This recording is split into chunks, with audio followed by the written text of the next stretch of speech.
అసలు real estate ని ఒక కెరియర్ గా చూస్ చేసుకోవచ్చు అని తెలిసింది మీలాంటి వాళ్ళ వల్లే. ఎందుకంటే బికాస్ సో మెనీ లీడర్స్ వచ్చారు మీ వల్ల. ఎస్. సో ఎలాగా కెరియర్ గా ఆప్ట్ చేసుకోవచ్చు అసలు రియల్ ఎస్టేట్?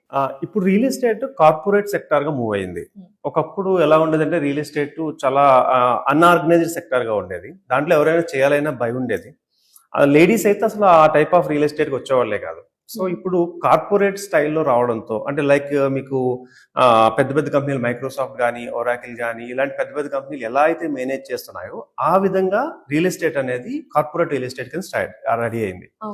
అయితే మీకు ఒక చిన్న లాజిక్ చెప్తాను. మనం ఇంచుమించు ఒక 10 years 10th క్లాస్ అయిన తర్వాత మళ్ళీ ఇంటర్ లేదా బీటెక్ ఇవన్నీ చేస్తే ఒక 15 years కష్టపడితే ఒక డిగ్రీ మన చేతికి వస్తే నియర్లీ 15 నుంచి 20 లక్షలు మనం ఖర్చు పెడతాం ఎడ్యుకేషన్ కంప్లీట్ అయ్యే వరకు.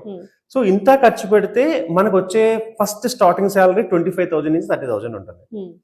సో అందులో చాలా కష్టపడితే నెంబర్ ఆఫ్ ఇయర్స్ ఉండి మన ఎక్స్పర్టైజ్ ని పెంచుకుని ఎక్స్పీరియన్స్ పెంచుకుంటే మనకి ₹1,00,000 అవడానికి చాలా టైం పడుతుంది. నియర్లీ ఒక టీమ్ లీడ్ అయితే గానీ ఒక 1,00,000 1,50,000 రాదు. సో ఇలాంటి పరిస్థితుల్లో ఇప్పుడున్న జనరేషన్ కి అంత ఓపిక లేదు.